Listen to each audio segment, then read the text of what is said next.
월들어서 설명하도록 하지. 아주 옛날에 사탄 혹은 사탄은 하나님이 끔찍히 아끼던 천사였어. 그때는 루시퍼라고 불렸어. 그런데 어느 날 악령에 사로잡혀서는 하나님의 오른팔 자리를 탐내게 된 거야. 알겠지만 거긴 하나님의 외아들의 자리잖아. 그래서 하나님이 루시퍼를 어떻게 했게? 이 땅에 사는 하나님의 추종자인 우리들에게도 하나님의 바람을 완수할 방법이 있어. 너도 갓난아기는 아니니까 그게 무슨 말인지 설명할 필요는 없겠지. 난 일본 오구에서 열렸던 잔치에 가진 않았다. 하지만 거기 으미레리와 무키라이라는 이름을 가진 자가 있었던 건 알고 있어. 그 잔치에 초대된 유명 인사 중 하나였지. 그래서 다른 사람에게 돌릴 초대장을 엄청 많이 받았다고 들었어. 하지만 그는 자기 배를 채울 만큼 다 채우고 나더니 하나님을 헐뜯고 하나님을 따르는 사람들을 경멸하기 시작했어. 이 땅의 율법을 따르지 않겠다고 한 거야. 한때는 당당히 존경받는 유명 인사였을지 모르겠지만 지금은 어떻게 되었는지 알아? 키네니의 리무르 근방에서 마타무 차번호 MM333의 운전자 로민 음아우라에게 살해되었죠. 은고리카의 돈 많은 노인네가 화들짝 놀랐다. 그걸 알고 있었어. 그럼 뭐 숨길 필요도 없었네. 음아우라는 데블스 에인저스라는 집단의 우두머리였지. 아마 들어봤을지도 모르겠군. 이 땅에서 하나님의 역사가 이루어지는 걸 방해하는 자들을 없애버리는 게 그들의 임무야. 지금 당장 내가 입만 뻥끗하면 넌 길길까지 갈 수도 없을걸? 아니 우리가 지금 무슨 얘기를 하는 거지? 자신다. 얘기가 엇글로 샜구만. 네가 바보가 아니라는 걸 알아. 부자가 되는 걸 마다하지 않으리라는 것도. 리프트밸리에 농장이 하나 있는데 나이로비나 몬바사에서 전화로 그걸 관리하고 싶다면 그것도 좋아. 원하는 게 있으면 얘기만 해. 바로 다 들어줄 테니. 그럼 밖에 있는 사람들은요? 뭐라고 얘기할 건데요? 그건 내가 다 알아서 하나. 미스터 키타이, 도대체 당신이 다른 사람들의 삶에 대해서 잠깐이라도 생각해 본 적이 있는지 알 수가 없네요. 뭐 하나 물어봐도 돼요? 물론이지. 뭘 물어봤다고 잡아가는 법은 없으니까. 저와 가투이리아의 사랑을 끝냈으면 하는 거죠. 그렇지. 좋아요. 그럼 저랑 결혼할 건가요? 그러니까 저랑 결혼식을 올려서 저를 두 번째 아내로 맞을 건가요? 플리즈 자신다. 그렇게 아무것도 모르는 척 좀 하지 마. 난 교회 다니는 사람이야. 네가 내 여자였으면 한다고. 내가 알아서 너를 찾아가도록 할게. 예전처럼 말이야. 기억 안 나? 플리즈. 나 좀 살려줘. 내 명예를 지킬 수 있게 해달라고. 내 아들의 명예도 그렇고 자신다. 내 가정의 명예를 지켜주면 그에 대한 보답은 정말 확실하게 해주지. 그러고는 기적 같은 일이 일어났다. 와링가를 가만히 바라보던 돈 많은 노인네에게 그녀의 아름다움이 얼마나 찬란하게 빛났는지가 갑자기 확 와닿았던 것이다. 와링가의 젊음에 그의 몸과 마음이 다 타버리는 것 같았다. 완전히 자제력을 잃은 그는 와링가 앞에 무릎을 꿇고 애원하기 시작했다. 이렇게 눈부시게 빛나는 아름다움은 지금껏 본 적이 없어. 날 좀 살려줘. 그가 와링가의 무릎을 끌어쥐었고 그의 입에는 홍수로 범람하는 강물처럼 온갖 말들이 쏟아져 나왔다. 와링가는 처음 이 방에 들어와 멈춰 섰던 그 자리에 여전히 서 있었다. 민중의 재판관이 평결을 내리듯 그녀가 말을 하기 시작했다. 당신은 다른 사람들의 삶을 강탈했어요. 예전에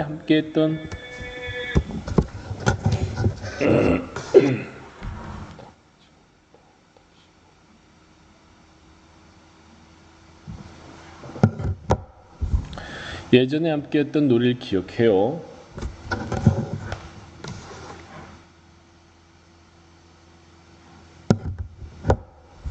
사냥꾼과 사냥감 놀이 말이에요. 사냥감이 사냥꾼이 되는 날이 올 수도 있다는 생각은 전혀 안 했나요? 엎질러진 물을 주워 담을 순 없어요. 당신을 살려주지 않을 거예요. 당신 대신 다른 많은 사람들을 살리겠어요. 가문 이설에 인생을 망칠 수도 있을 다른 사람들을요.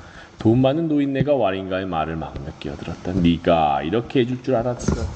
내가 너무나 사랑하는 이 예쁜 것, 향기로운 과일, 내 오렌지, 내 노년을 즐겁게 해줄 나의 꽃. 자기 말에 정신이 팔린 채 계속 떠드느라 그는 와링가가 가방을 여는 것을 보지 못했다. 와링가가 권총을 꺼내는 것도 날 봐요. 와링가가 심판자의 목소리로 명령했다. 가투이리아의 아버지 눈에 총이 들어왔고 그의 말이 뚝 멈췄다.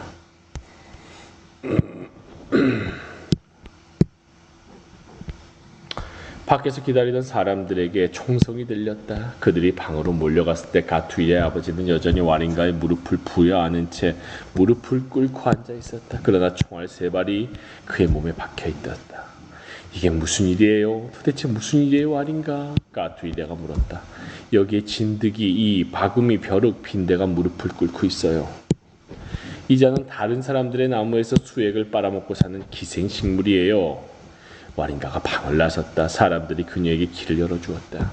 문 밖에서 그는 키아우와 가테사와 기트투와 가탕구를 마주쳤다. 그러자 갑자기 왕가리와 무투리와 학생 대표가 떠오르면서 정신적 노예 상태에서 자신을 빼내준 사람들이 떠오르면서 기타이를 죽였을 때는 느낄 수 없었던 분노가 솟아올랐다. 당신도, 그리고 당신도. 그러면서 그녀는 키아와 기투투의 다리에 총을 쏴 무릎을 날려버렸다. 사람들이 비명을 지르며 사방으로 도망쳤다. 걸음아 날 살려라 도망치면서 저 여자 체포해 붙잡아, 저 여자 미쳤어 라고 외치는 사람도 있었다. 2사람이 그녀를 잡겠다고 달려들었다가 유도 발차기와 카라테 당수를 맞고 나가 떨어졌다. 사람들이 멀찍이서 바라보는 동안 와린가는 차분히 걸어서 사라졌다. 여전히 뛰어 돌아다니는 사람은 은군지와 은디티카밖에 없었는데 그녀는 넘어질까봐 거대한 배를 2손으로 받쳐든 채 로빈 음아오라를 소리쳐 부르고 있었다. 어디 있어? 너랑 네 부하들 다 어디 있는 거야? 하지만 음아오라는 이미 차에 시동을 걸고 손살같이 내빼버린 뛰었다. 가투이라는 뭘 어떻게 해야 할지 몰랐다. 아버지의 시신을 처리해야 하는 건지 가서 어머니를 위로해 드려야 하는 건지 아니면 와린가를 쫓아가야 하는 건지 알 수가 없었다.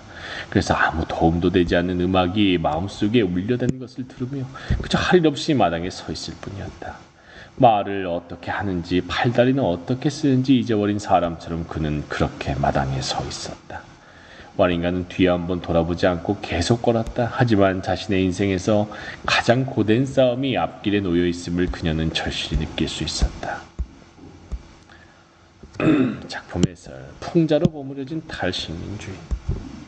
아프리카 출신의 탈식민주의 작가 가운데 하나인 은구기와 티응호는 1988년 케냐 카투리투에서 태어나 제임스 은구기라는 서양식 이름으로 세례를 받았다.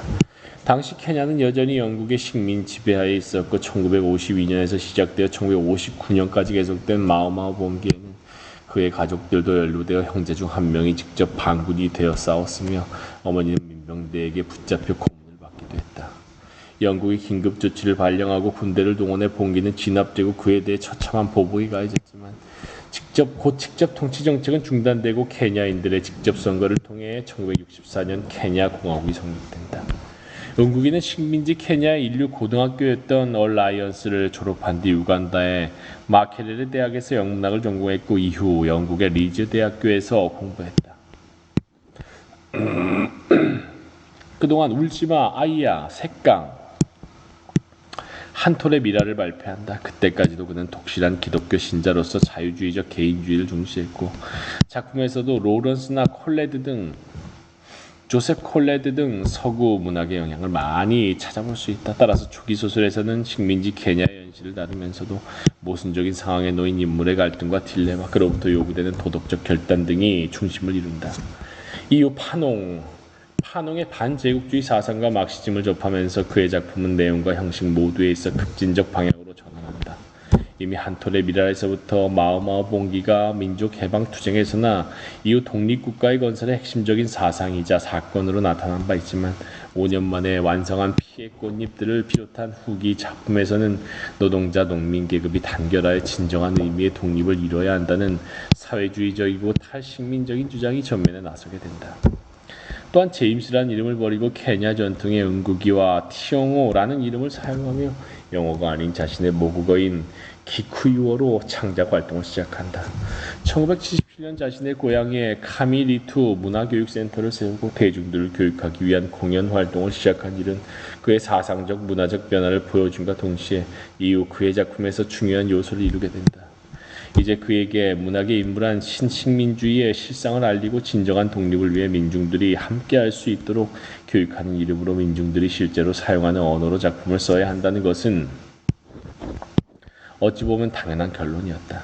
또한 공연이란 형식은 기쿠유어로 쓰였더라도 글을 읽을 줄 몰라 작품을 접할 수 없는 사람들까지 포괄할 수 있는 직접적인 교류의 장이 된다. 이유 카미리투 문화교육센터에서 기쿠유어 연극은 결혼은 내가 하고 싶을 때 한다를 공연하지만 정부가 그 정치성을 문제 삼으면서 공연은 중단되고 은국이는 교도소에 갇힌다.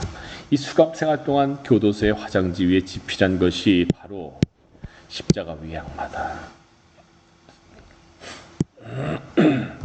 십자가 위의 악마는 그가 기쿠유어로 쓴 첫 번째 소설로서 1980년에 발표되었고 1982년에 영어 번역본이 출간됐다. 판홍의 사상을 접하면서 그는 제국주의 지배의 핵심이자 동시에 피지배 민족에게는 가장 해로운 면이 바로 정신의 식민지화이며 정신의 식민지화에서 가장 핵심적인 부분이 언어임을 깨닫는다. 언어와 식민지 지배의 관계에 대한 고찰은 정신의 탈식민화에서도 잘 나타난다. 그는 자신의 학교 생활을 돌아보면서 영국 제국주의가 학생들의 기쿠유어를 사용을 얼마나 악랄하게 막았는지를 설명한다. 자신이 진급하고 대학에 갈 수 있었던 것은 영어 실력이 좋았기 때문이며 영어를 뺀 다른 모든 면에서 자신보다 뛰어났던 친구가 결국 공부를 계속하지 못했다는 사실도 떠올린다. 제국주의가 이렇게 모국어의 사용을 막고 영어를 우선시하도록 강요한 것은 단지 편의를 위해서가 아니라 언어가 그 민족의 전통과 정신과 역사를 유지하는 핵심이기 때문이다.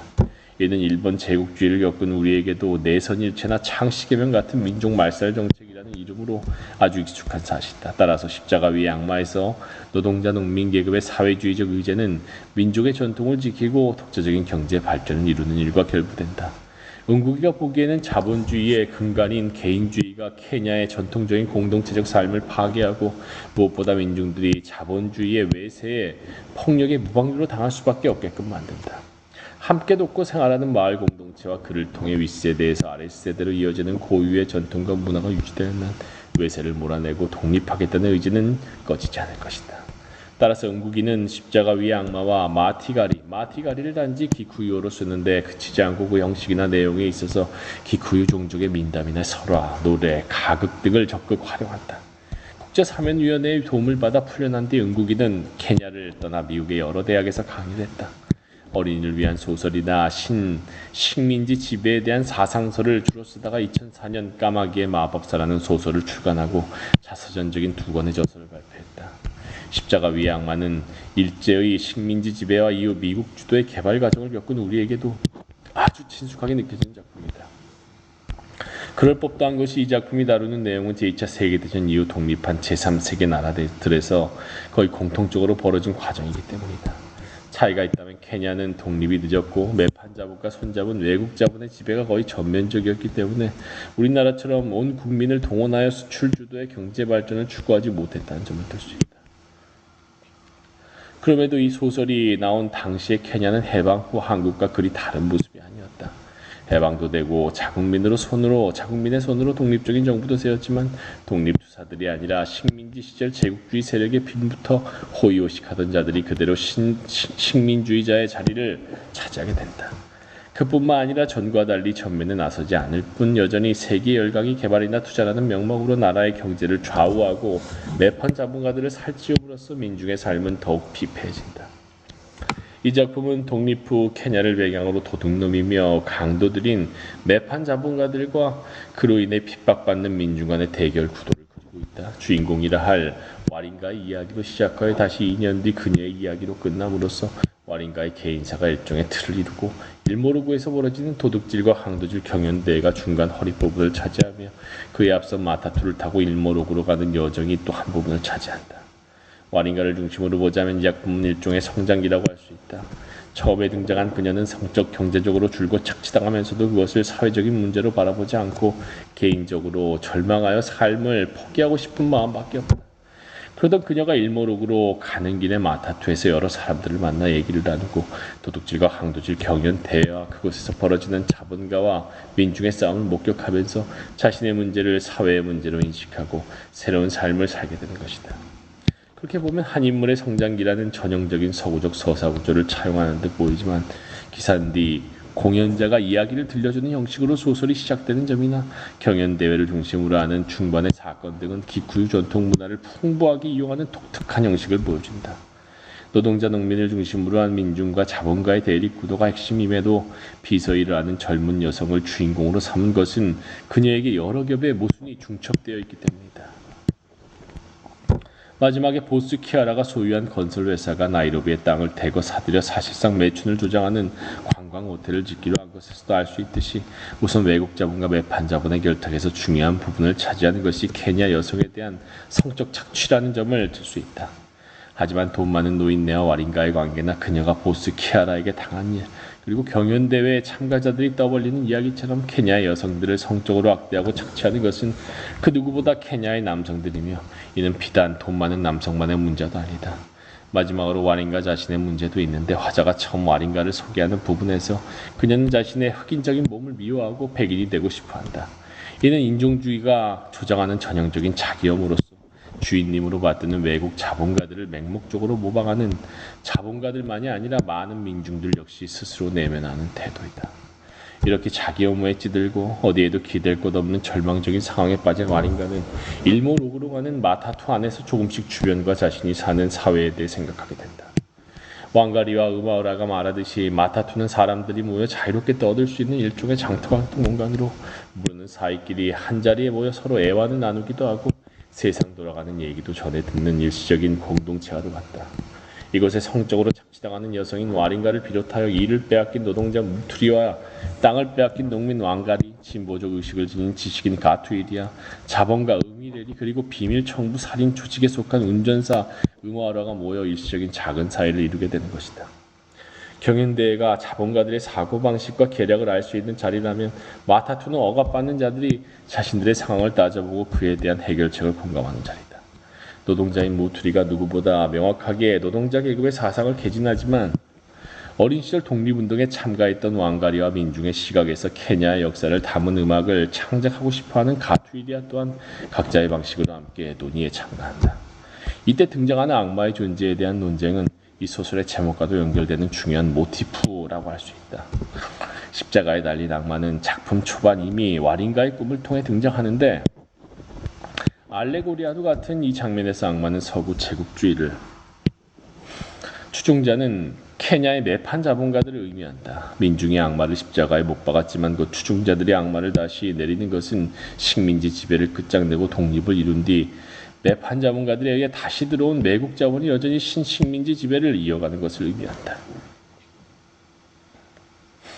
악마를 십자가에 못 박았지만 다시 내려온다. 동시에 식민지 지배에서 기독교가 행사하는 영향력을 나타내기도 하는데 음이레리의 설교나 경연대회 연설에서 나타나듯이 기독교는 식민지 지배를 정당화하고 복종적 체념적 세계관을 심어주는 역할을 하기 때문이다. 다른 한편 마타투 안에서의 악마 논쟁은 비사실적인 이 소설의 특성과도 연관된다. 가투이리아는 바티 노인에게서 옛날 이야기를 듣고 이야기의 사실성을 어디까지 혹은 어떻게 믿어야 하는지 의구심을 갖는데 사실 이 소설에서 벌어지는 일에 대해서도 독자들은 똑같은 의구심을 가질 수 있다. 바티 노인의 말에 따르면 옛날 이야기든 요즘 이야기든 다 같은 이야기일 뿐이고 그 내용은 모두 인간에 대한 것이다. 즉 구체적인 역사적 사회적 배경이 다르더라도 좋은 이야기는 인간에 대한 진실을 담고 있으므로 시대적인 차이나 비현실적이고 환상적인 내용에도 불구하고 항상 현재의 우리에 대한 얘기일 수 있으며 우리의 미래를 말해줄 수도 있다는 것이다. 악마가 실제로 존재한다는 무투리의 주장 역시 이와 크게 다르지 않다.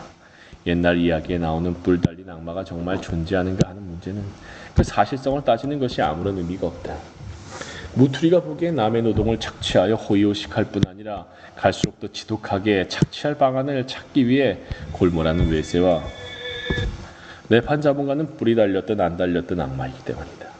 마찬가지로 사람의 피를 마시고 살을 먹는 존재라는 옛날 이야기 속의 표현도 그 사실성과 별개로 케냐 자본가 계급의 본성을 정확히 표현한다고 할 수 있다. 음이레리는 자본가임에도 어쩌다 보니 마타투에 함께 타게 되는데 이는 소설의 전개를 위해 그가 다른 사람들에게 경연대회에 초대장을 주어야 할 필요성이 있어서이기도 하지만 그가 외세에서 벗어난 토착적 자본주의를 주장한다는 점에서 대부분의 자본가와는 다르기 때문이기도 하다. 일종의 민족주의적 자본가라고 할 수 있는 이러한 유형은 제3세계 나라에서 쉽게 찾아볼 수 있다. 외세와 결탁한 다른 자본가들이 사고를 위장하여 그를 죽이는 것도 외국 자본가의 심사를 거슬려서 자신들의 사업에 문제가 생길까 두려워 버린 일이지만 현실적인 논리상으로도 적확한 서술이라 할 수 있다. 식민지 경영에서부터 이미 시작되었듯이 자본의 지배는 국경과 상관없이 전 지구적 차원에서 이루어지므로 한 나라에 국한된 자본은 살아남기란 거의 불가능하기 때문이다. 2년 후 와링가의 이야기로 다시 돌아오는 작품의 결말은 어떻게 봐야 할까? 와링가는 일보로구의 사건들을 겪은 뒤 완전히 다른 사람이 되어 화자가 감탄하듯이 우리의 노동자이자 기술자의 영웅으로 변모했다. 더 이상 자기 염원에 사로잡혀 백인을 따라하지도 관습적인 여성성의 틀에 갇혀있지도 않다. 하지만 현실적인 상황은 나아지기는커녕 오히려 더 나빠지기만 한다. 협동조합처럼 자체적으로 운영해오던 정비소의 땅이 팔린 것에서 알 수 있듯이 자본의 지배력은 점점 확장되고 있는 것이다. 또한 앞서 군데군데 암시되었던 바와 같이 가투이리아가 돈 많은 노인네의 아들임이 밝혀짐으로써 개인적인 행복 역시 산산이 부서지고 만다. 돈 많은 노인네를 총으로 쏴 죽이고 다른 두 자본가의 다리에 부상을 입히고 떠난 와링가의 이후 삶이 어떻게 될 것인지는 화다의 말대로 인생의 가장 고된 싸움이 자신의 앞길에 놓여 있다는 사실 이상으로는 얘기할 수 없다. 중요한 것은 일종의 복수가 개인적인 차원으로 이루어졌다는 점인데, 돈 많은 노인네를 죽이는 이유가 분노에 치밀어서가 아니라 다른 많은 사람을 살리기 위해서라는 점은 사실 이 복수가 개인적 차원이 아님을 말해준다. 키아와 기투투의 다리에 총을 쏠 때는 갑작스러운 분노 때문이었지만 그건 역시 무투리와 왕갈이 나아가 그들이 대표하는 민중을 대신해서였다. 개혁간의 투쟁에서 폭력이 불가피하다거나 필요하다는 응국이의 생각은 작품 여기저기 암시된다. 지배계급의 폭력이 일상화되어 있는 상황에서 피지배계급의 저항만 폭력으로 치부되어 단죄되고 기독교는 폭력에 폭력으로 맞서서 안 된다는 교리를 설파함으로써 저항의 싹을 잘라버린다. 모투리는 노동자 농민이 생산한 것이 거꾸로 그들을 착취하고 억압하는 데 사용되는 역사를 언급하는데, 그런 점에서 무투리를 소류했던 키아우와 가테사의 총이 무투리를 거쳐 와링가에게 건네지고 결국 돈 많은 노인네를 죽였다는 사실은 의미심장하다. 피지배계급은 항상 폭력에 노출되면서도 그의 폭력으로 맞서면 도덕적 기반을 상실하는 이중의 족쇄에 묶여있다. 이게 중요하지, 이중의 족쇄. 영국인은 그 족쇄에서 벗어날 필요도 있다고 말하는 것이다. 앞서 작품의 내용을 되짚으며 중요한 허리 부분이라 할 경연대회를 언급하지 않은 이유는 사실주의적 서사와 전통적 서사가 어우러져 있는 이 작품에서 경연대회 부분은 특히 구전문학이라는 형식과 떼어놓고 얘기하기가 힘들기 때문이다. 영국이가 오적을 포함한 김지아의 시를 읽고 영감을 받았다는 사실은 잘 알려져 있다. 그는 오적을 읽고 판소리라는 전통적인 구전문학의 형식과 풍자적 문체를 어떻게 효과적인 정치적 도구로 사용할 수 있는지를 보았다고 하는데, 경연대회 장면이 바로 그 영향이 직접 나타나는 부분이다. 이 작품 우선 기산디 공연자가 이야기를 들려주는 서술 방식에서부터 구전문학을 활용한다. 기산디라는 기쿠유 전통문화는 우리의 탈춤이나 마당놀이와 비슷한 면이 있다. 기산디 공연자는 마을과 시장을 등을 돌며 자신의 뛰어난 재담으로 옛날 이야기를 들려주는 직업적 이야기꾼으로 악기를 연주하면서 노래도 부르고 춤도 추고 사설도 늘어놓기 때문에 일종의 종합예술이라고도 할 수 있다. 또한 그는 정의의 예언자로, 그래서 와링가의 어머니가 찾아와 사람들에게 진실을 알려달라고 애원하는 것이다. 그런데 그가 정의의 예언자인 이유는 사실 그가 민중들의 소리를 들을 수 있고 그 소리를 다시 민중들에게 전해줄 수 있기 때문이다. 이 책에서 자신타 와링가가 겪은 일의 진상을 사람들에게 널리 알리는 것처럼 말이다. 다음으로 들을 수 있는 구전 문화적 특성은 노래와 민담, 속담 등이 풍부하게 담겨 있다는 점이다. 앞서 언급한 바하티 노인의 옛날 이야기가 그 대표적인 예이지만 그 외에도 화자를 비롯한 작품 속의 인물들은 대화를 하는 중에 속담이나 기쿠유께서 말씀하시기를로 시작되는 격언을 자주 인용한다. 이 속담이나 격언은 옛날부터 내려오는 삶에 대한 해석이나 지혜로서 민중들이 자신들의 삶을 이해하고 서로 소통하는 데 있어서 중요한 도구가 된다. 노래도 빼놓을 수 없다. 무투리와 왕가리, 기투이리아가 왕가리가 부르는 노래들은 작품 전반에 걸쳐 기산디 공연자의 공연 같은 분위기를 부여한다. 실제로 응국이가 이 작품을 민중들 앞에서 낭송하고자 했고 그때 직접 노래를 불렀을 것임을 생각하면 그 과정이 말 그대로 기산디 공연자의 공연과 비슷했을 것임을 짐작할 수 있다. 앞서 언급했지만 악마라는 존재도 이에 해당하는데 악마는 옛날 이야기 속의 존재에 그치지 않고 와린가의 꿈에 목소리로 등장합니다. 흥미로운 점은 이때 악마가 가문 이설로 와린가를 속이기보다는 현실을 있는 그대로 보여주면서 와린가를 유혹하고 이로써 오히려 민중의 편에 서겠다고 결심하는 데 일조한다는 것이다. 어떤 가문 이설이나 기만이 아니라 압도적인 자본의 지배라는 상황 자체가 변혁에 대한 의지를 꺾는 오늘날의 상황을 생각하면 이 역시 초현실적인 방식을 통한 현실의 반영이라 할 수 있다. 우리 사회에서 흔히 찾아볼 수 있는 문제라는 건 알지만 그게 현실이 어쩌겠어 라는 식의 사고방식이야말로 어쩌면 가장 강력한 악마의 유혹인 셈이다.